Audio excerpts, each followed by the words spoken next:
Since AOL Instant Messenger to tickling our tucks until our eyes roll back in our heads, we've been juicing our brains to make a feel-good cranium chemical serotonin smoothie. A little dopamine, a little dairy, entirely egregious amounts of endorphins to infinity and beyond. In some sick, self-fulfilling prophecy of self-harm through social media, Americans have collectively given up and sat down at the all-you-can-eat Belly Buster buffet with a full waitstaff. Yeah, you don't even have to get up and get a new plate.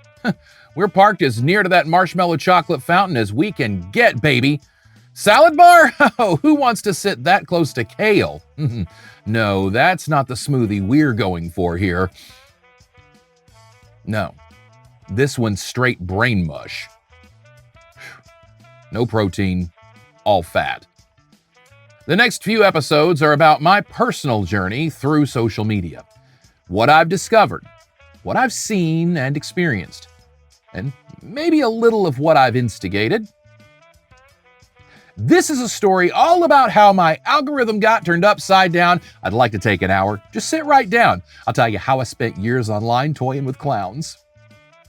Well, more like studying, analyzing, learning their patterns and behaviors. Much of what I'm going to discuss in this episode, in this series, this great social media experiment, begins all the way back with those MS-DOS bulletin board chat rooms, all the way to today's TikTok trends. I'll reveal how I've deliberately chosen my path, a choose-your-own-adventure of social media sabotage. I wasn't interested in going viral for a silly video. I didn't want 15 minutes of fame. I wanted to know more about the human condition. What makes people resort to name-calling and the devolution of the comments section? Well, I can tell you, from years of deciding to go into the lion's den and poke those bears.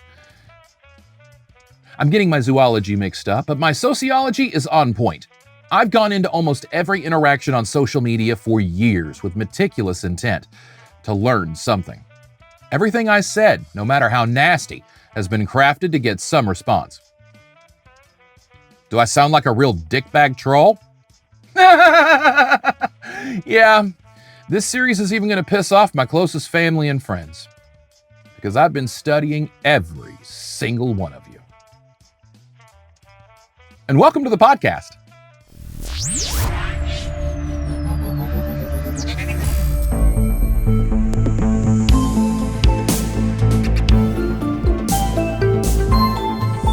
I've discovered some alarming trends about our favorite platforms, time wasters, and, well, trends. What I'm going to tell you in this series might disturb you. It might be something you already know. In fact, I'm sure I'm not blowing the lid off of anything. Most of what I've seen isn't really verifiable or substantiated beyond experiential, anecdotal, or even adjective evidence. But content creators talk. We are a community. Even if there are things we can't really say on our platforms without censorship, we still say them in closed company. We know things. What I will share with you in this series will be my perspective, but I won't be offering any credit or attribution to anecdotal evidence, because I can tell you firsthand, social media will penalize those who speak out against them and give away their secrets. In fact, my main and two backup accounts and Overthinking Everything's TikTok account, several other accounts were permanently banned by TikTok. I was banned, me, because I don't mince words when calling out their problematic processes, and TikTok as a platform has a bias and a vested interest in keeping creators like me off their platform. And exposing Nazis, of course. TikTok really didn't like me pointing out that there are actual Nazis in America.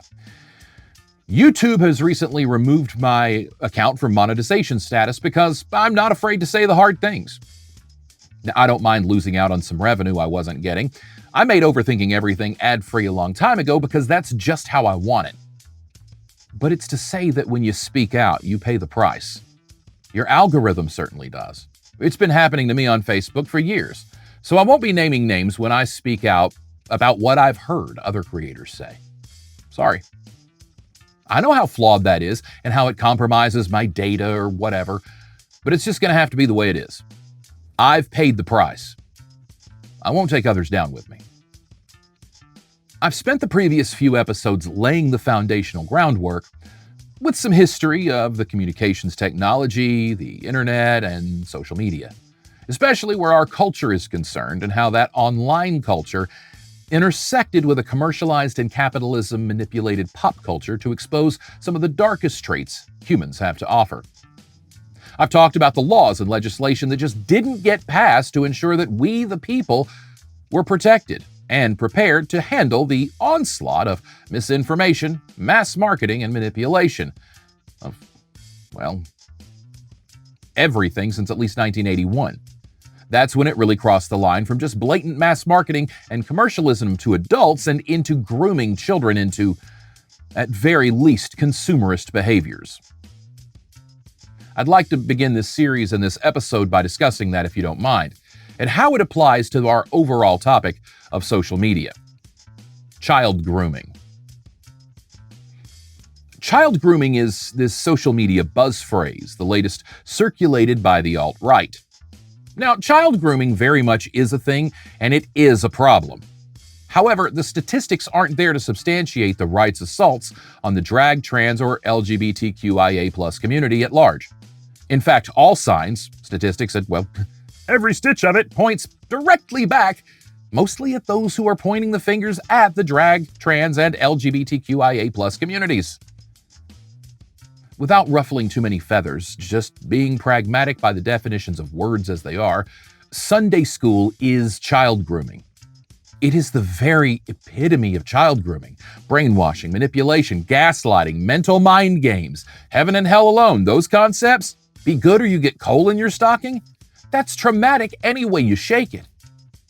When you couple in the fact that, backed by statistics, so much of that actual grooming that leads to sexual abuse is done by people in the conservative religious or church communities, or direct family units that lean more conservative in ideology. The mere fact that anyone subjects a child or person, under the age of 21 to religion should be criminal. It should be equal to rape. It should be legally spiritual assault. Criminal charges should be applied if someone brings up their religious beliefs to you without your consent. It should be even more serious if they do it to a child. It's the same thing as exposing one's genitals. We've just shamed and sexualized body parts over centuries while somehow normalizing mental illness, which is all religious beliefs are. I know, cancel me. But I have spiritual beliefs. I also know psychology. Enough, at least, to back up my comments. Delusions of grandeur alone, folks. That alone is the epitome of religion. All of it.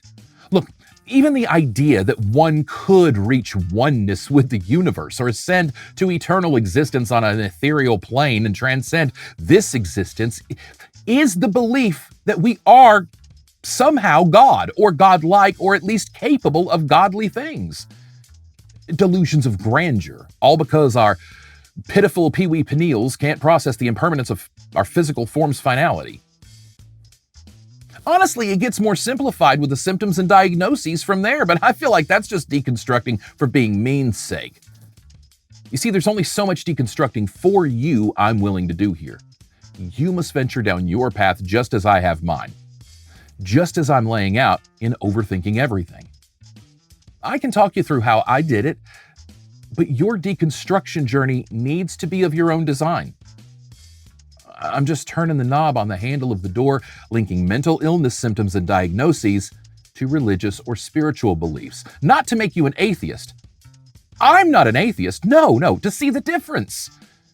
In fact, my deconstruction journey has strengthened my spiritual oneness and connection to whatever. I don't need to know. That's the bliss of this. So my criticisms of religion and the religious communities are those that drive the individual and society away from pursuing that oneness and understanding. Mine is a criticism of conservatism or traditionalism that halts progress and hinders the existence of others.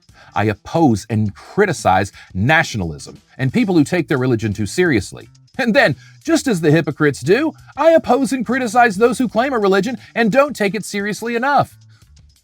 It's all subjective, but this is my show, right? Just know I'm not being mean for mean's sake. What's mean is hate speech, which is all this child grooming deflection is. It's an excuse to continue the unfettered assault against marginalized communities through targeted threats and hate speech. They get away with using hate speech because of several things. First, they usually cover their faces and hide their identities because people like me expose them when they don't. And/or they hide behind religious protections like churches or religious-based patriotic nationalism as a mask for their bigotry, bias, and bastardizations of Bible and Constitution. That way, if you do criticize them, they claim victimization, that you're attacking the bigger institution like country or faith. And/or they're supported and endorsed through silence by local law enforcement, politicians, and others in positions of privilege and power in your communities. All the while, further pushing their fascist agendas and spreading the bigoted misinformation laced with fairy tale and fear-mongering that somehow a drag queen story hour is weird. But someone taking their kid to some random asshole man in a mall and letting your child sit on that strange man's lap and having that strange old man try and make that child smile for the camera, that child who is very scared for natural, instinctual reasonings that their parent is then bypassing and overriding because they got a picture with Santa, so now my kid has to get a picture with Santa. It's Christmas! Stop crying, you ungrateful shit!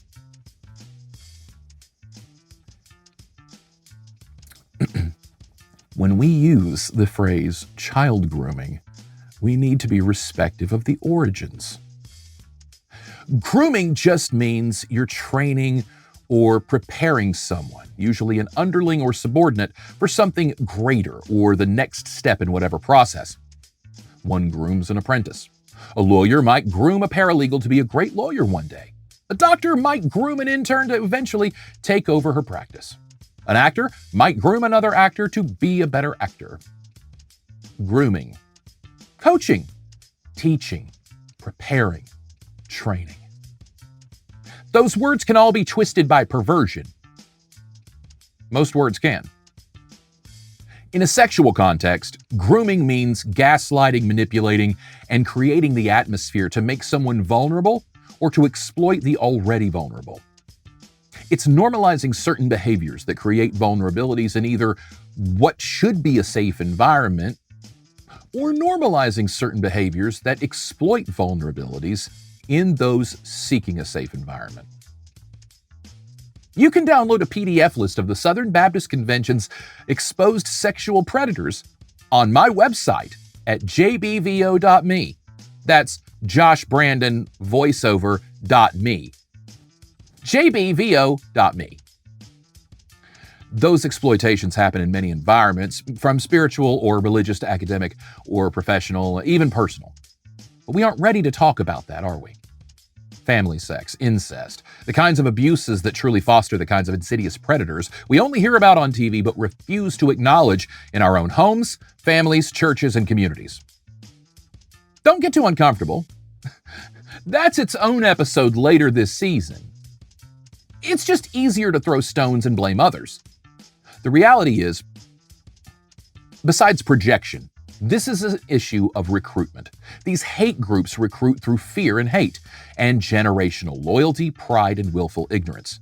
They're losing a generation to wokeism and the changing cultural and social tides without realizing they're essentially losing their children to a cynicism bred by the generation before. Young people are seeing their families, those values, and the people espousing them for what they are. Kids are fleeing their small rural existences for the slim chances of something better anywhere else. Children aren't staying in church because it isn't a safe place, ideologically, physically, mentally, sexually. So these traditional family values folks and the conservative right in America are hemorrhaging members. They're dwindling into a minority. And just as history has shown, and I've outlined in the first few episodes of Overthinking Everything, and we'll circle back to around by the end of this series, the parties haven't switched so much as the racists and bottom feeders, those problematic people of society, have sifted from whatever party would entertain their hate, ignorance, and bullying to the losing party, desperate to promise anything to secure that vote to win the next election. These racist bullies and problematic bottom feeders are now exclusively on the conservative political ideology today. They couldn't tell you why the Confederates are now the alt-right MAGA QAnon wackadoos, because their coaches taught social studies.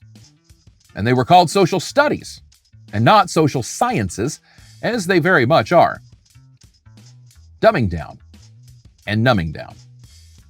But please, don't think I'm on some rant that has nothing to do with social media.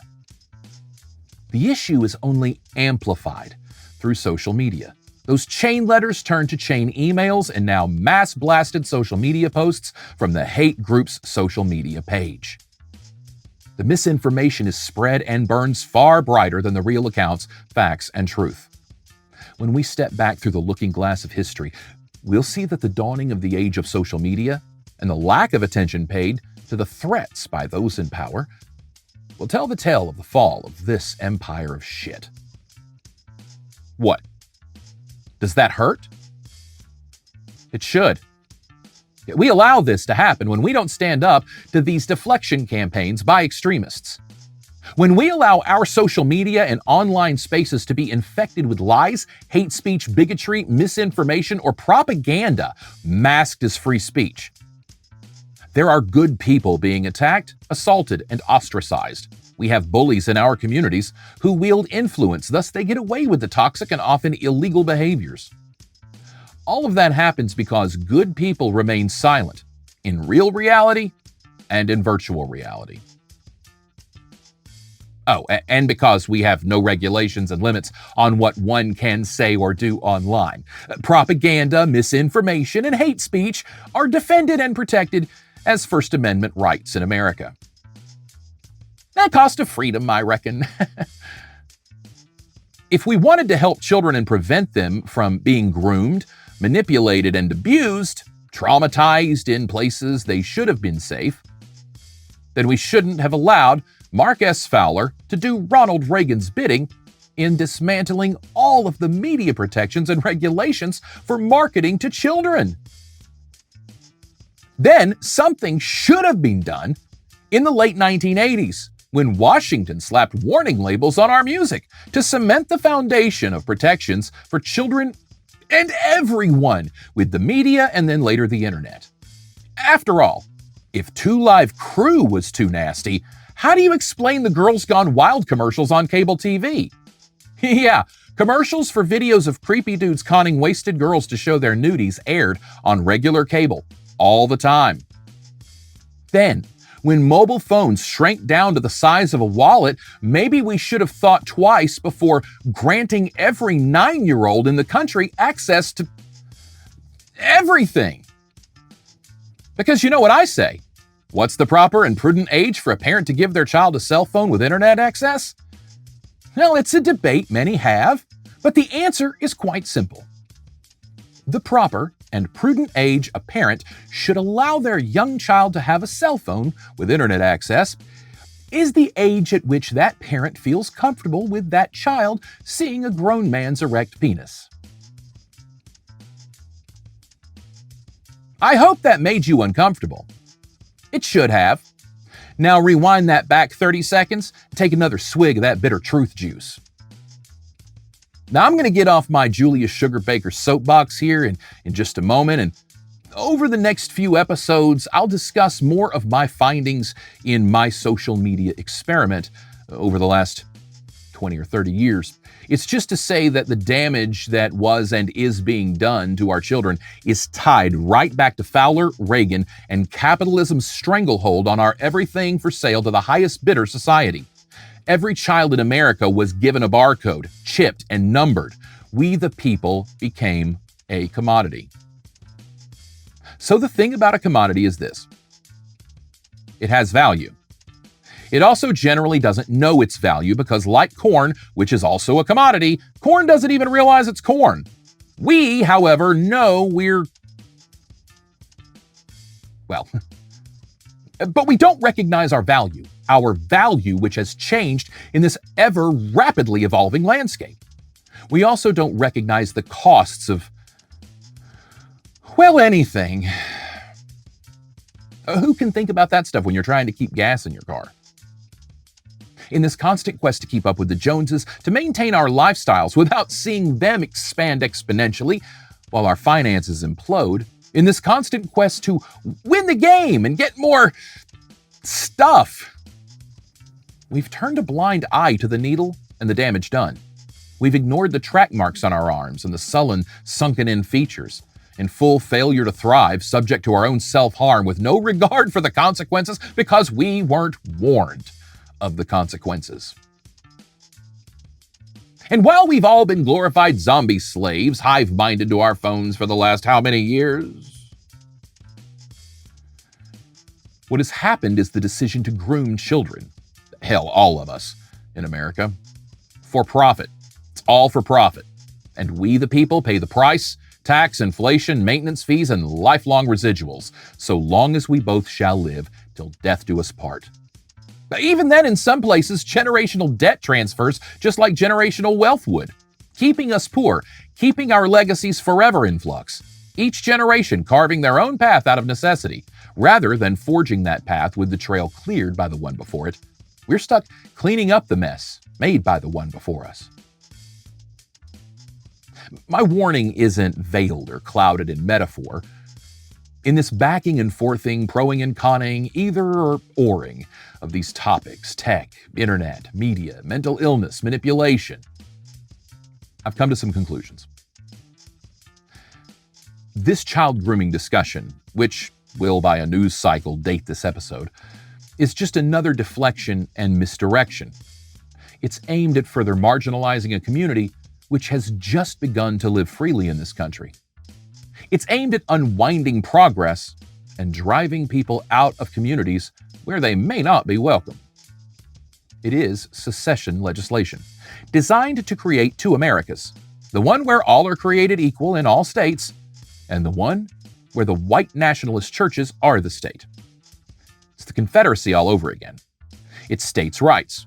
The state has the right to decide who they allow to live there and who is not welcome. And if you do live in that state, you have the right to live how they say. And they say not to be gay.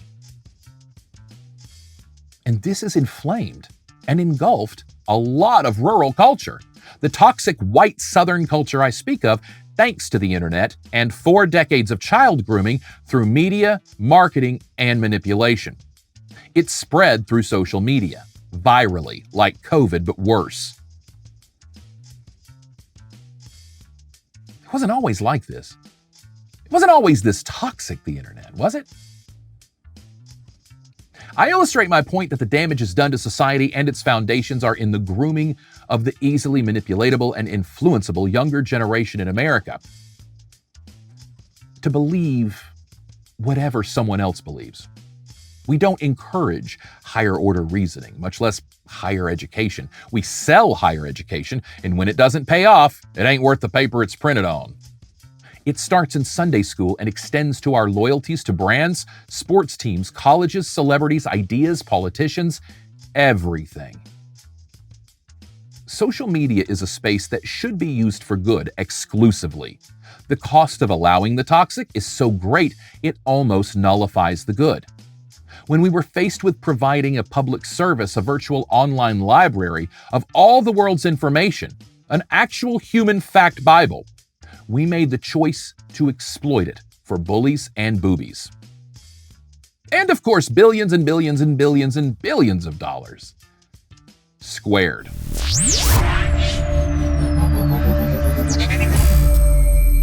My earliest online exploits were long before MySpace.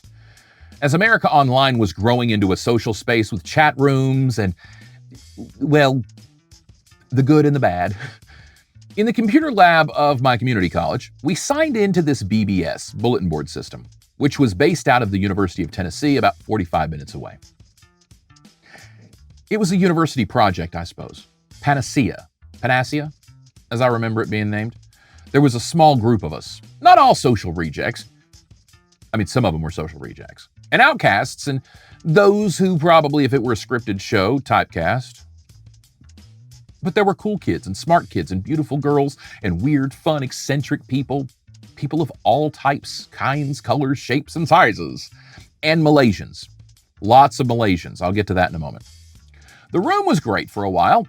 I don't even remember who got me into it or how I found myself in the group, but we found this online community in this cold, sterile computer lab on these old beige boxes with orange DOS fonts and a 3.5-inch floppy drive. If you're under 40, none of that made sense.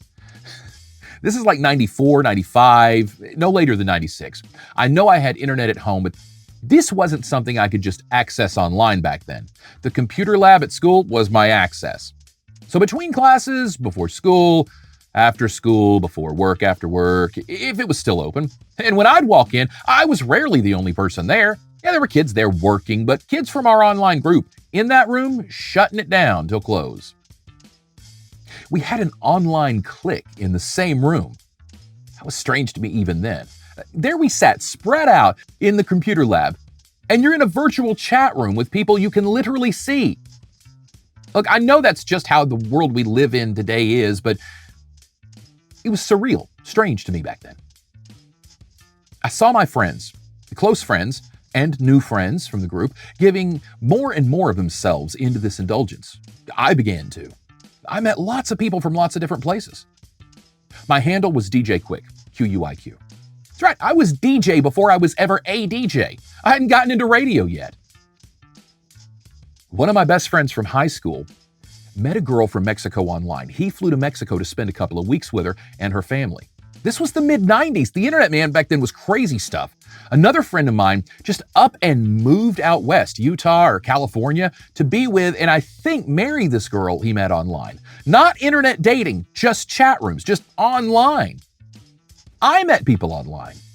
I met one of my girlfriends from high school through a mutual friend who met that group of girls through one of those call chat lines.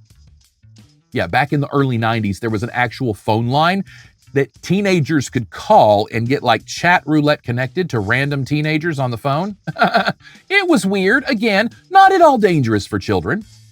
Another woman I ended up getting engaged to, I met in that Panacea chat room.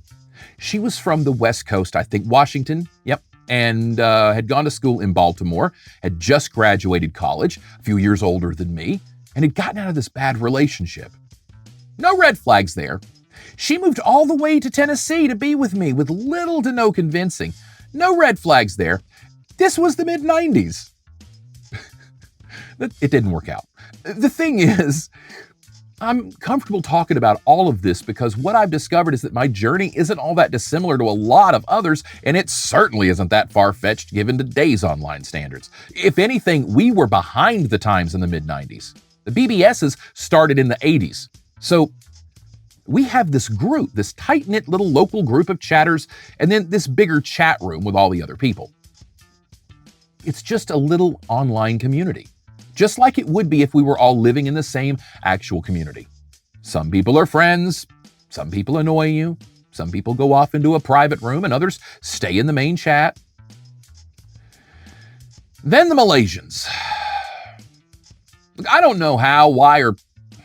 Well, all I know is one day I log in, and the main chat, there's just a lot of weird text. I think somebody's trolling the chat, or we've got a virus. Before long, we realize that there are other people in the chat, and they ain't from around here. Well, you take some kid already swimming in white lower class privilege and already with a racist chip on his shoulder and a why do I have to press 1 for English attitude, and surprise, haha, I'm mad at Malaysia. Not like really mad, but annoyed enough to make really inappropriate jokes and comments back then. The influx of outsiders and their clogging up our screens with their gibberish really ruined the room. The group kind of started splintering off. It was hard to communicate with each other amidst all that jarbled nonsense of a foreign language. What was once a nice community became little private rooms, and nobody knew where to find anybody else. Eventually, your friend that you talked to for months just no longer logs on, and you have no way of ever finding Molly 4389 ever again. Or even knowing if Molly was really a Wally.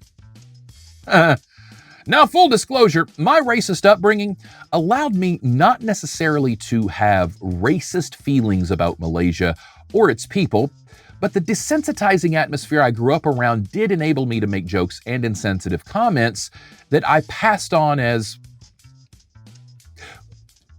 well, the joy of me was always that you never knew if I was kidding or not. I liked it that way. But the thing is, even if you're not serious, even if you don't believe what you're saying is true or genuine to who you are, if you say it enough, you start to believe it. Or at least you become numb to the actual horror of what you're trying to mock. Years later, in an online exchange probably on Facebook, I casually let one of my Malaysia comments fly on an inside joke only I was getting. I had become so comfortable with the idea that this was just okay to say. I think part of me genuinely felt harmed, and Malay was the source of that, however misguided the logic. I think another part of me sort of became consumed with the character I portrayed, more than figuring out who I really was as a man. As a person. All my life I've been performing, pretending something. And especially as I grew up and got into acting and then radio, where you're sort of a caricature of your actual self, distorted for comedy's sake, I let some things get away from me. Like that Aesop's fable. The fox and the lion I reference a lot. Acquaintance counters prejudice. The more you know someone like that, the less you'll be insensitive to someone like that. Well, one of the best people I know, on that comment I made it clear to me that she had a close friend who was Malaysian, whom she met doing Christian outreach or something. In a polite way, she let me know that what I said wasn't reflective of her experience with Malaysia or Malaysians, and it was an unfair generalization. And in fact, she was right. It was just a cheap swipe I made because a few dozen kids jumped into my chat room and spoiled my fun 10 or 15 years earlier. Imagine holding on to some silly grudge like that for that long. While I'm generally more critical of those religious folks I know, well, this is a person who lives the example, so I'm inclined to respect her opinions of me more than most. I disappointed her. So I rethought a lot of my ideas and realized that what I was saying was for entertainment purposes only, and it wasn't even entertaining to me, much less an audience who didn't get the chat room backstory. I defended the humor with, why would I be serious? Who just randomly hates a country? I was always going for the bigger social commentary, I guess, but I often trudged in the gutter to get there back then. While nothing new by the mid-90s, this online chat group was probably the first experience I had with a virtual online community. This first online chat group is where I saw that even if we aren't together, we can still be divided. There was still bullying, some of the cliquish dynamics from the real world present, even without our physical form. We didn't need bodies to be jerks to one another. Now that didn't give me much hope for the afterlife my granny promised me, but bygones. To illustrate my point, that virtual reality mimics reality, in that Panacea group, the sword fighting was real. Sword fighting, where you're in a more male to female ratioed room, when there's 3 girls in a chat room and dozens of guys. So all the guys are peacocking in text. Some are being overtly gross, some are being flirty, some are being reserved, but you're there. There are females there. So you and me, baby, ain't nothing but mammals. Mirroring real life to any bar, party, or social setting where women are uncomfortable and men try to intermingle. Peacocking is called that because the male birds, the peacocks, fan out their glorious and impressive feathers to draw in the female suitors. The peahens will either be impressed or they won't, just like humans. It's just that in the virtual text-only spaces of the early to mid-90s, where internet etiquette was established, there is no silk shirt to unbutton 2 buttons too low. There is no gold chain, spray tan, spattering of stringy masculinity between the nipples, or flashy cars to distract the females of the douchebaggery afoot. It was just personality for personality's sake. You see, in the online space, social anxiety wasn't really a big factor. So the Chads and Brads came into our spaces thinking they'd be Mr. Popularity like they were in school. Except with no football field or basketball court to excel on, no ROTC or material flashy flash for people to be impressed by, They were outmatched against those smarter, wittier, and more emotionally intelligent. The internet, you see, was for nerds, and this was their revenge. Just as peacocking for the ladies goes in real life and online, the toxic side of that is tearing other people down to climb ahead. It's one thing to boast or brag about yourself, but to attack others to achieve the advantage is where we start selling our souls and corrupting our prize, whatever that may be. Just as I discussed in selling our souls, those compromises corrupt. There are many ways to express a laugh online. Now, mostly through emojis, but this was 95-ish, a quarter century ago. Most cars from 1995 don't run. Pretty sure most computers from 1995 won't work with modern tech. So you had your semicolon or colon and parentheses to denote happy, sad, winky, etc. You also had LOL, haha, heh, hee hee, etc. In conversation with people I knew well for that chat room, this strange noob who had a clear toxic alpha mindset, apparent in just plain text, that guy who walks into a bar with confidence, but he's the only one who's impressed, like he doesn't get the sarcasm in everyone's nodding and feigned interest because they're soaking him in for a story they're going to laugh about later. Yeah, that guy. Axe body spray flavor saver Ed Hardy guy. No personality of his own, so he went out and bought one. Yeah. Well, a girl I knew and was talking to, she made a funny ha-ha, to which I had the confidence and rapport to reply with tee-hee. You know, the emoji where you stifle a laugh with your hand over your mouth, like not the actual emoji, but the words tee-hee. We didn't have emojis back then like we do now. Tee-hee. Like snickering, but letting out a less of a snort and more of a light laugh, Well, Chad McSummers Eve says, unprompted and without any provocation, tee-hee, what are you, Then he proceeded to feminize me and drop derogatory homosexual slurs in the chat. Now, even then, this sort of bullying didn't really bother me. It wasn't anything new to me. However, it was an example of what had been, up to that point, a safe online place devolving to middle school locker room antics simply due to the mental issues of the emotionally unevolved. This may seem mild, but it was a reminder that even in 1995, our virtual spaces would mirror our real life spaces if we weren't careful.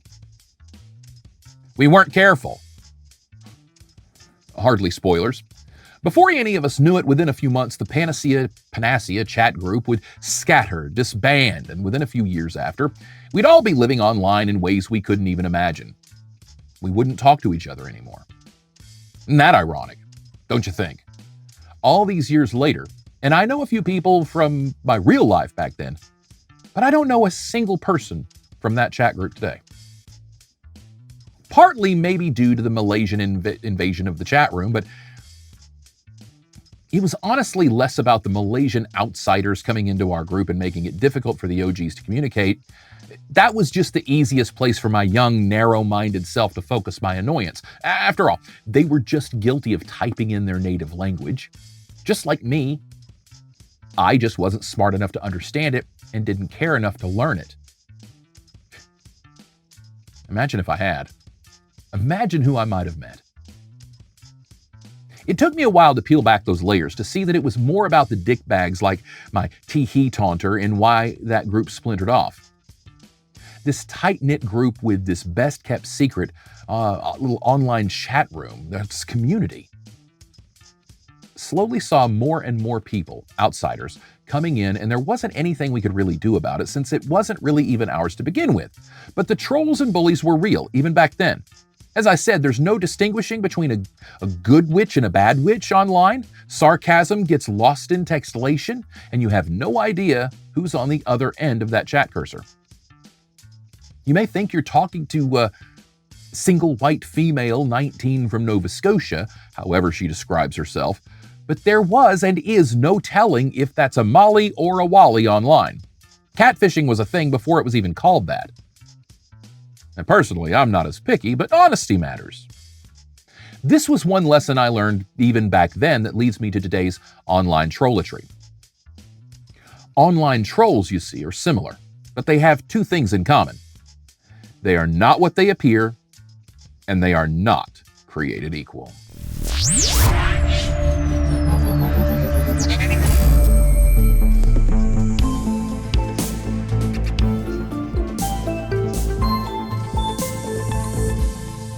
a few good lessons to take away from that little stroll down early internet troll lane.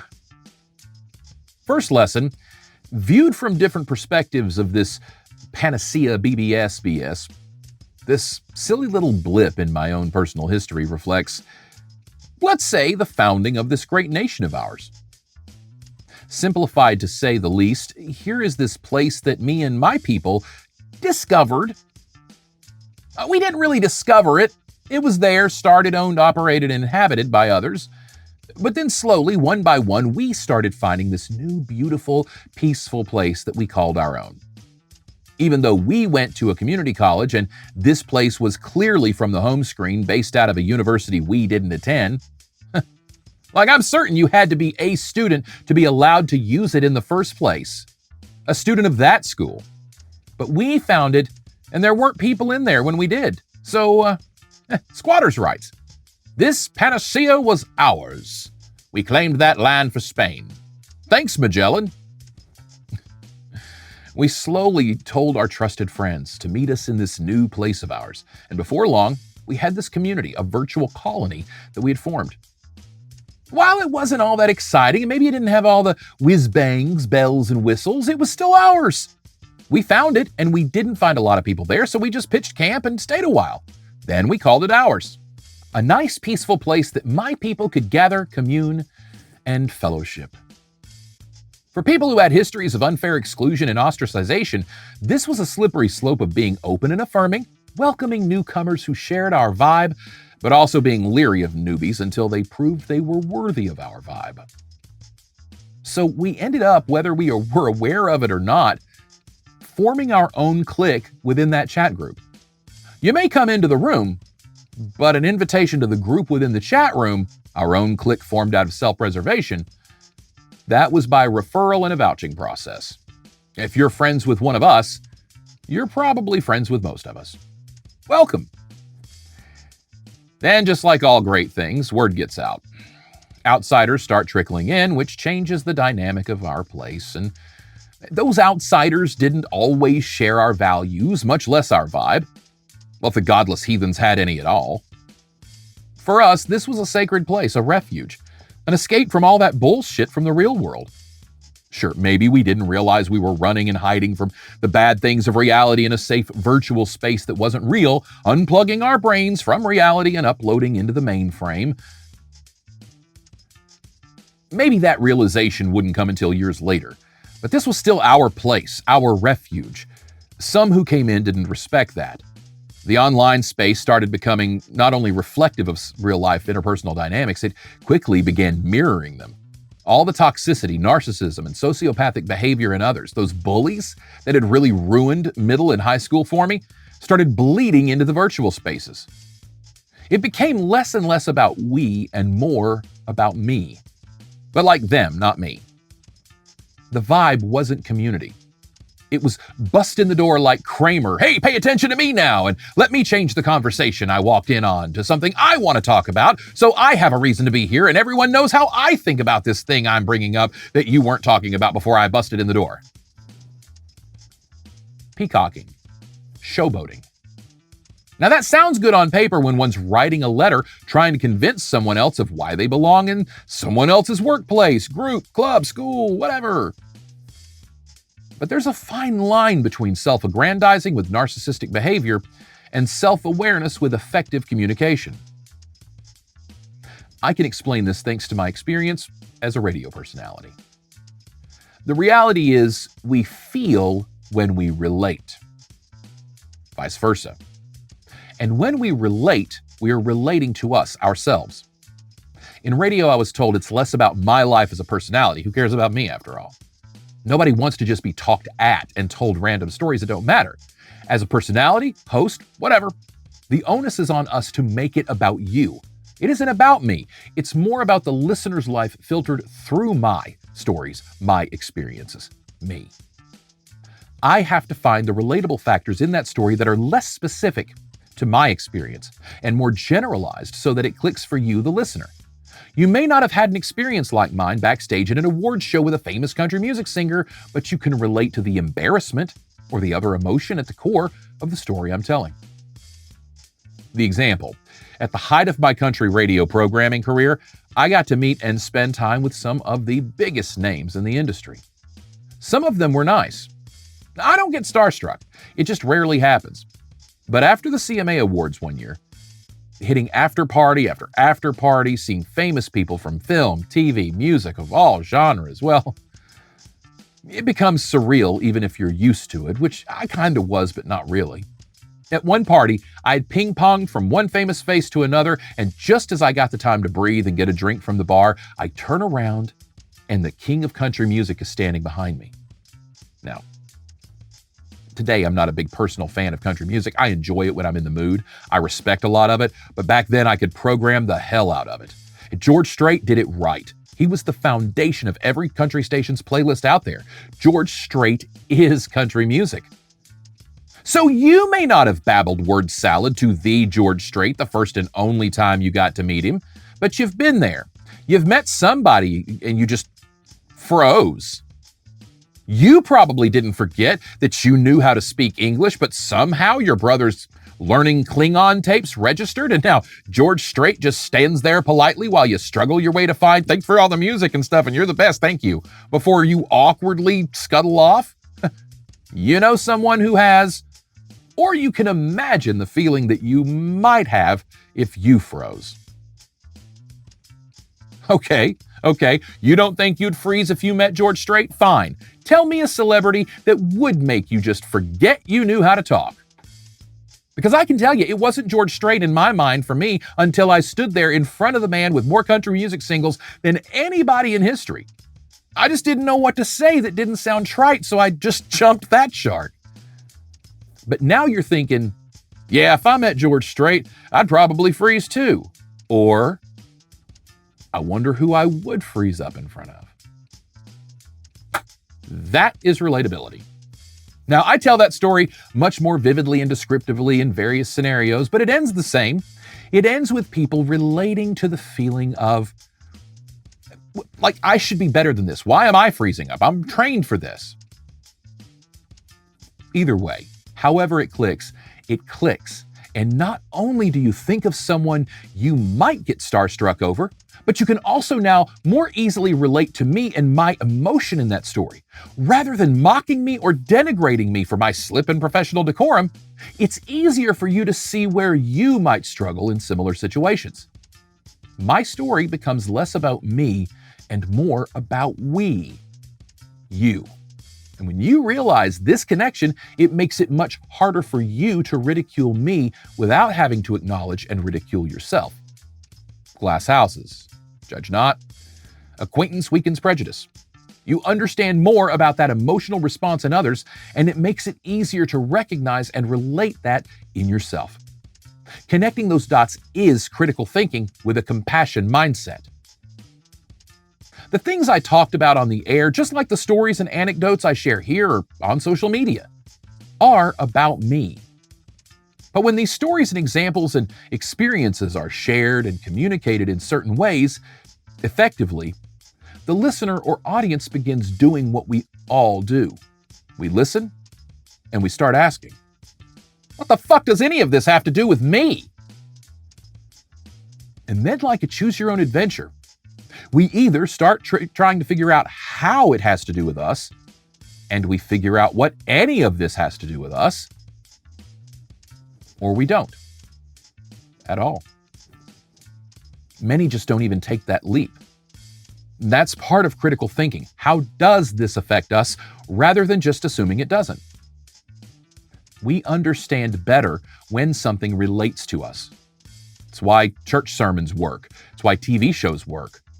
The episodes are simple and centered around a single thing. Like the wife finds out her husband has a secret storage unit, and the whole episode is about him keeping secrets and what's in the storage unit. We've all had a thing like that in our lives. They just wrote a whole episode around it. And then a couple of seasons later, they thought no one would remember and made the storage unit a lockbox under the bed. Dharma and Greg. Think of Friends, though.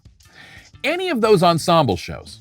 We all know someone who's a little this person or a little that character, but those characters are one-dimensional. We're not. We, in fact, are Ross, Rachel, Phoebe, Joey, Chandler, and Monica in one person. Those are aspects of one personality caricaturized for entertainment purposes only. We've foregone the value in self-reflection. That's how does this affect me thinking? Because we're taught that being self-focused is selfish, self-absorbed, and narcissistic, when in fact, the opposite is true. The narcissistic tendencies are behind the blatant ignorance of self. Being selfish isn't taking the time to reflect on how things affect you. Being selfish is refusing to see how they do. That is being self-absorbed. Self-awareness is different, and it cascades outward as a net to draw in more. Selfishness is very inward and paranoid of what it might lose if anyone takes even a little.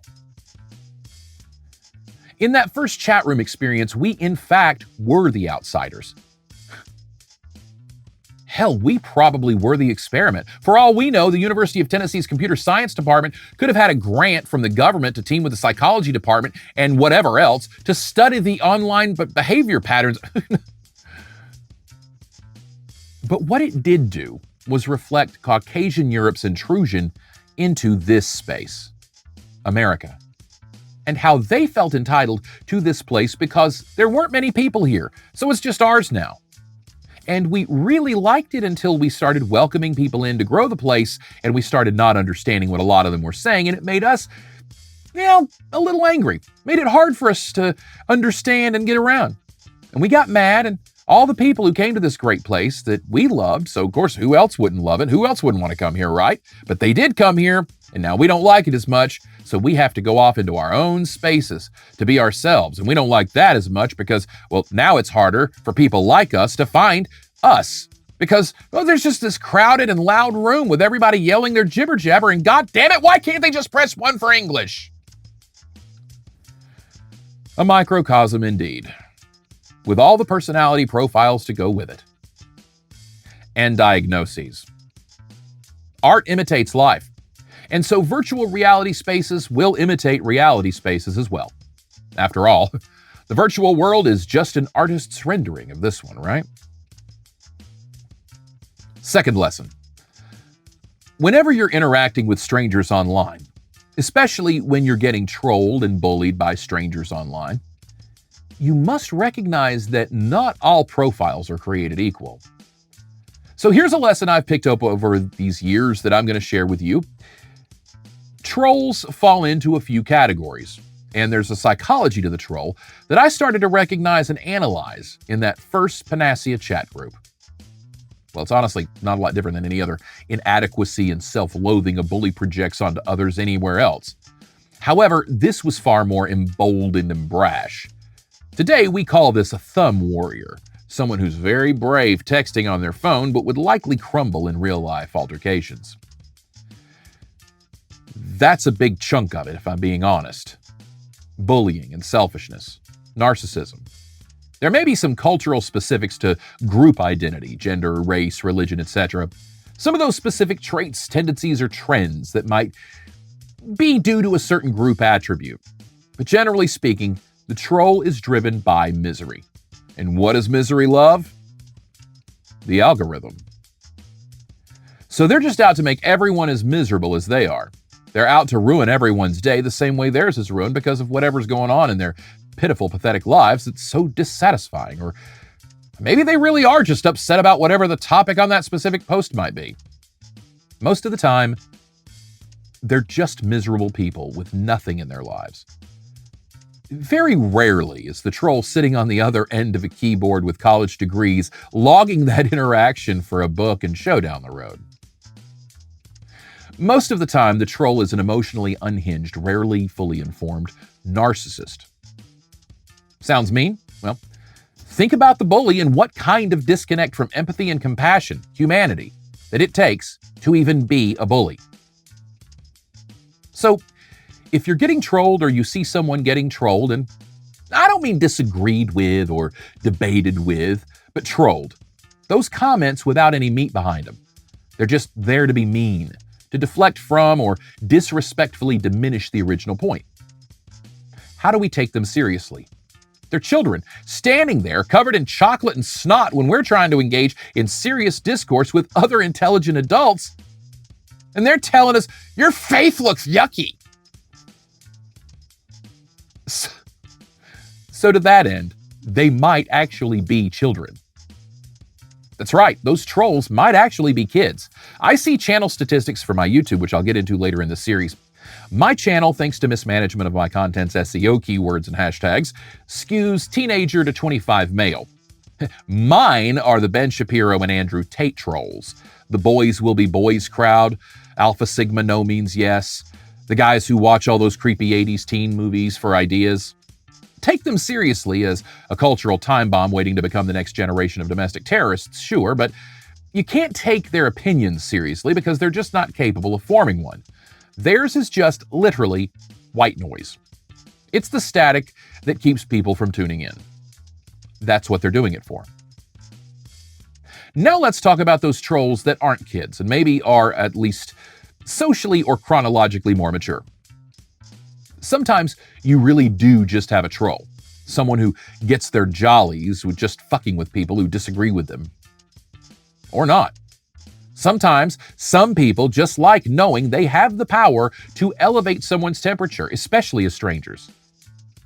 Maybe you've been in a relationship with someone who just needed to always cause drama of any kind because they couldn't exist in peace.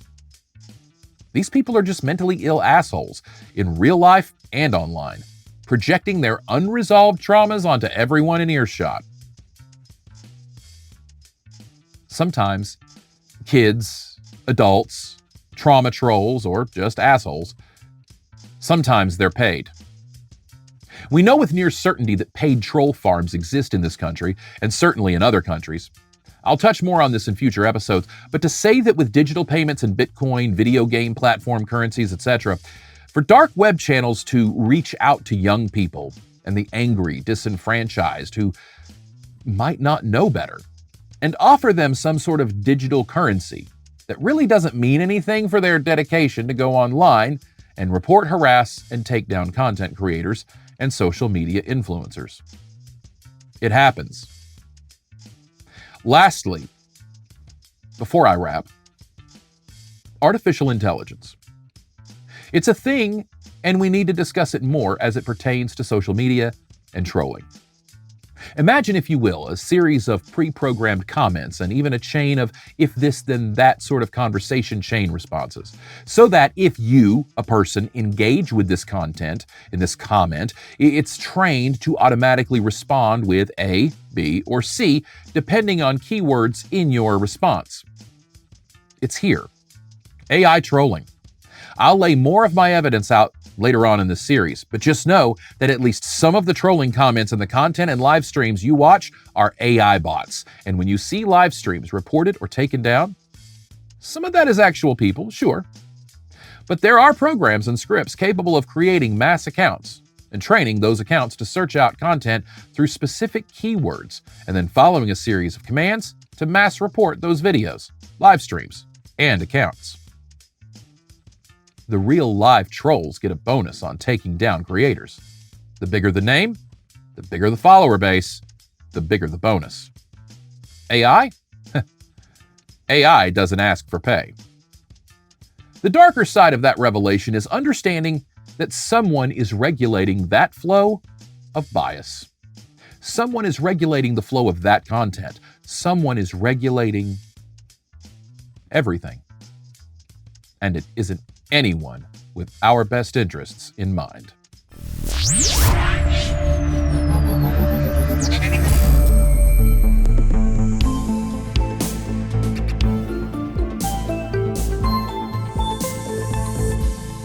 Coming up, I'm discussing more of my personal journey through the internet and what I've learned about us. In part 2, I'm going to talk about the entertainment aspect of social media, how it's devolving entertainment media as a whole, and what I see as struggles moving forward in the virtual spaces.